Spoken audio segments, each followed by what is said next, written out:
Guys, Lauren from the Luna Celeste here with day 13 of hashtag 31 Days of Tarot by Ethony. And today's prompt is what was your best, worst, memorable tarot moments for 2018? And, well, it was like I'll say two things. Best, worst. I don't really remember any bad moments, but I did have a lot of beautiful, really profound readings with the Chamonix, Orosoma, and Star Child, and they were usually revolving around spiritual questions. And what really there's my cat. What's a good way to put it? I don't really know how to say it, or exactly how to say it, but in regards to it wasn't so much divination, right?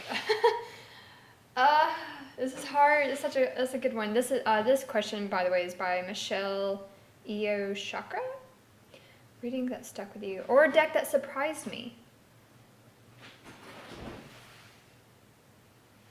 My cat just tried to jump on the bed and fell. Are you okay? All right. With that said, okay. So the one that really surprised me and blew my mind for reading, I mentioned this in another day. I did a very big spiritual reading for my boyfriend with the Star Child and the animal medicine. There we go. And what you're just like thinking like, oh, at least like some feel good feels for him, and then it ended up being extremely on point in regards to the situation, and very, very, very powerful. And it's like the Star Child, it was pretty new deck at the time, so I wasn't sure what to expect, but it really did blow my mind. I know it's not necessarily an everyday deck, or necessarily an all-rounder, and I know people are usually on the fence, and I was sort of on the fence too about it. I was like, is this going to be what I'm looking for? And then I remember Avalon did a video about Star Child Tarot, about the saying how it was not her kind of deck. She like more earthy decks, and just I was so glad that she was just being honest about her opinion, because I was like, you know what, the way she was describing how that deck wasn't for her, I realized that Star Child deck is definitely a deck that I can work with. And then the fact that it was like this very profound, like if you like it's great for if you are about to do a massive healing venture, or if you're really stepping into like an up-leveling situation with how you regard life, letting go of past issues and really wanting to step into a new way of being, a stronger connection with your higher self, or really stepping in more into your power. The Star Child Tarot will not let you down. I know it can seem maybe a vague deck, but it's not.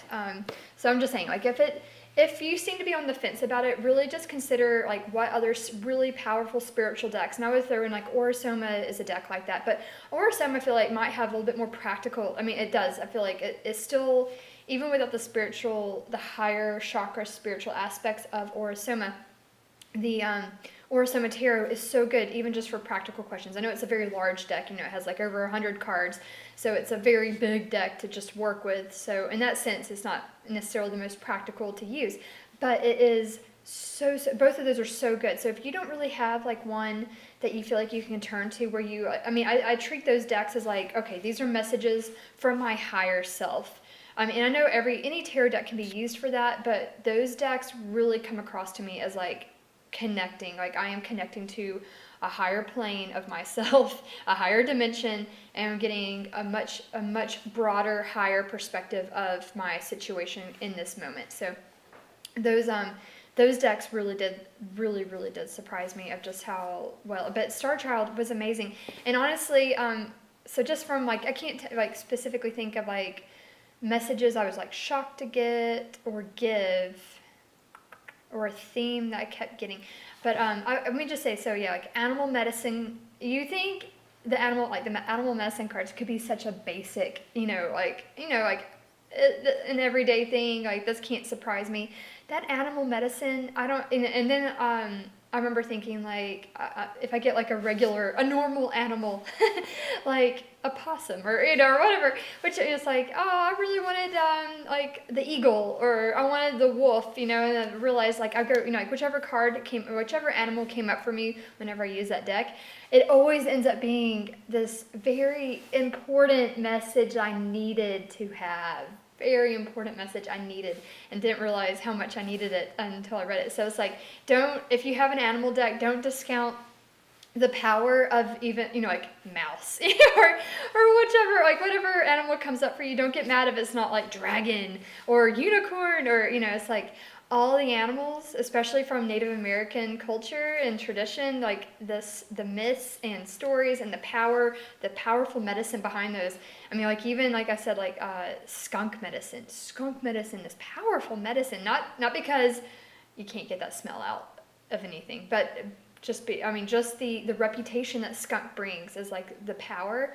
Like, the skunk doesn't always have to, he has a very powerful defensive mechanism, but he usually doesn't have to use it because everyone knows to stay away. Like, humans and animals alike, everyone knows in his world, you don't mess with him. Like, you let him do his thing. You do not mess with him. And that's not because he has to go around spraying everybody. It's like, one person gets sprayed and the rest of the world is like, okay, you do you. So it's like that beautiful power of how to apply that sort of, all that medicine into your own life and circumstances. So I was going to say what's another one that did surprise me? Isis Oracle really was profound in its messages to me, and I really had some beautiful experiences with the Isis Oracle by Alana Fairchild. I'm trying to think of like one more before I let you guys go. What is another one?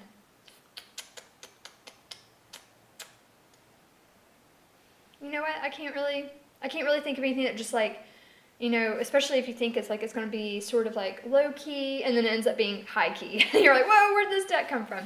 But yeah, Star Child, Orosoma, Isis Oracle. Yeah. You know what? Let me tell you, Druidcraft. There we go, Druidcraft. How did I even think? I'm not thinking about Druidcraft. It came. I did. I don't want to go into details, but I did do some readings with that, especially for like the client readings I use that for. It always brought out, I couldn't believe how much like got channeled through that deck. It was just like, blah, blah, blah, blah. It was like word vomit, just channeling these messages. And you were like, where did this come? I would be so surprised. I'm like, where did this come from? And I did another reading. It was a kind of a nerdy thing I did. I did a reading on a past historical event that I was not tied to whatsoever. It was just something that like I had like kind of like a dream about or was like thinking about, and I was like, let me just do a tarot on it, see what tarot says about it.